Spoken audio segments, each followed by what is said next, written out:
It's man-made. It's something that was, this whole thing, it was created by man. These religions, they're psychologists. They're crazy. These people who made the Bible and so forth, they're deep into psychology and philosophy and stuff, and they put this stuff together as a way to control man. Because they're the sheep. And they need a shepherd to control them. If man just, lived naturally, they wouldn't give those guys their money. They love the power and the money and stuff. Mankind naturally doesn't go around killing people and stuff, doing all kinds of bad stuff. Religion is what does that. When the suicide bombers put those bombs on themselves and go into the crowds of the infidels and blow themselves up, they wouldn't naturally do that under normal conditions. Their minds, the words from this preacher who says that he's speaking on behalf of God, these words went into his mind, and it's, I don't like the term mind control because the person is making the choice, But there's a lot of feeble-minded people, and even people who aren't so feeble-minded get sucked into these sorts of things because it starts making sense after a while. It all makes sense. All of a sudden you have all the answers. You know everything. You understand the whole plan and everything.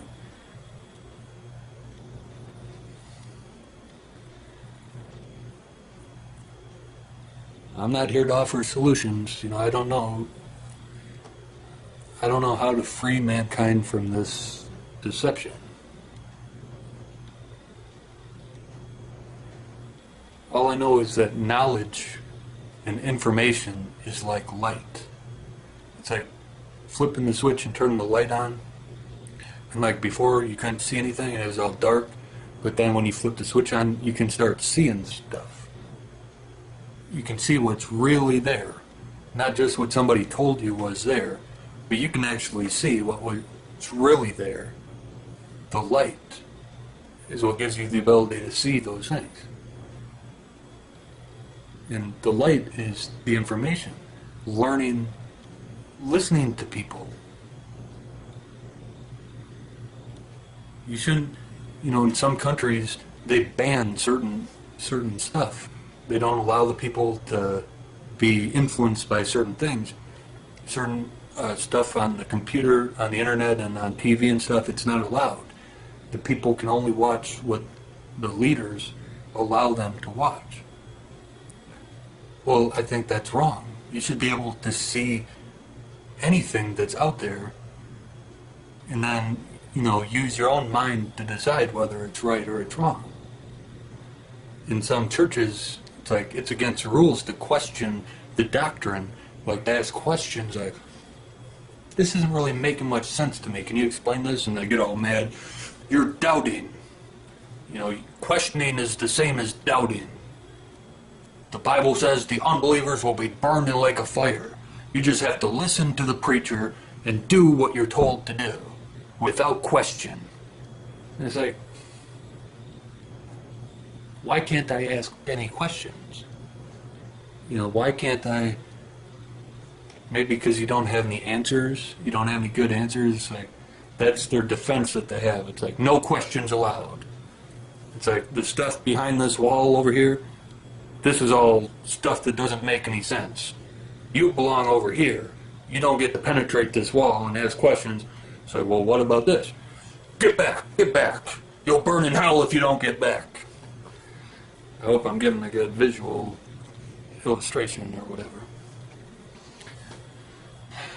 Information. Learn stuff. Listen. Listen to what's out there. Don't let anyone tell you you can't listen to different stuff. The least you can do is listen and hear them out, because the truth is like a pillar, a solid pillar on a solid foundation that can't be moved. nothing that comes against it can destroy it. The pillar is strong. The truth is strong. You can't destroy the truth. It's always going to be there no matter what. Nothing can come against the truth and destroy it. So you listen to different stuff that's out there, and it's like wind that blows against the truth. And like, what you think is the truth might not be the truth, and it might get demolished. But that's a good thing. Because if it wasn't the truth, then you shouldn't be believing in it. You want anything that's not the truth to be destroyed. So bring it on. Bring on everything. Let everything come against what you believe in. And if what you believe in is still standing, then that is the truth. But if you got some flimsy reed that you're believing in, and any little wind will blow it over, so you're like guarding the reed to not let the wind touch it. It's like, no, this little flimsy thing, this is the truth, and I'm not going to let any wind touch it. I'm not going to listen to anybody. This is what I believe in, no matter what, and I'm not going to listen to anybody else. That's not the truth. And I don't know how you're listening to this video, because this wind is going to knock your reed over. It's not true. What you believe in is bullshit. And it's sad to say, but once you expose yourself to the world a little bit, you'll learn that it's all a bunch of bullshit. It's all bullshit. There's so much bullshit out there. But the truth is like, it still stands. You can't defeat the truth. 1 + 1 is going to be 2 tomorrow. And it was 2 yesterday, and it's going to be 2 forever. So that's true. And no one can argue with that. And there's other things too. One time they thought the earth was flat. And this was their belief that they had, and it was like that little reed blowing in the wind. And then like people who stood up and said, the earth is round and here's the evidence and stuff, they would kill those people. They would kill them. They're called witches and stuff. Anyone who was a heretic or whatever, who taught false doctrine, something that didn't agree with the church, bam, off with their head. Bam, off with their head. They killed them to shut them up. Just to shut them up. Because they knew that the words that they were spoken would make their little flimsy reed fall down.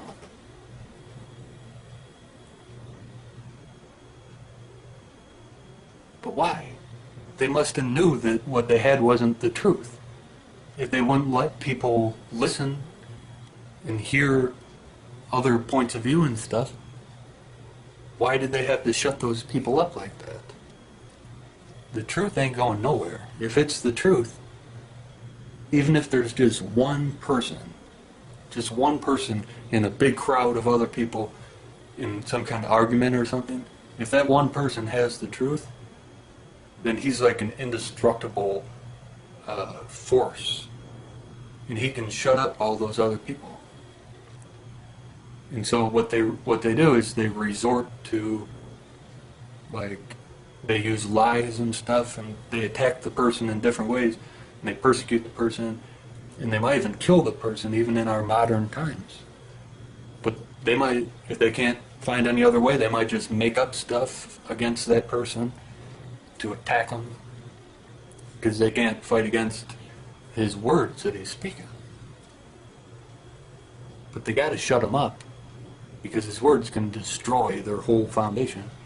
And like, if you build a house on a solid foundation, then it will stand even when the wind blows against it and the storms come and the rain and the floods come against the house. It'll keep standing there, because you're on a solid foundation. You're on the truth. But if you build your house on sand and stuff, then you better not let the floods get to that house, because your house is going to go bye-bye. So you got to go build some dams and stuff, and you got to do all this stuff to try to keep, this stuff from coming against your house.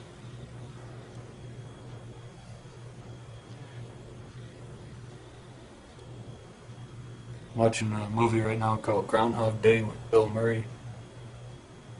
This is a good movie. It's one of my favorite movies. And today is Groundhog Day, February 2nd. So I guess that's probably the reason why they're showing it. Makes sense.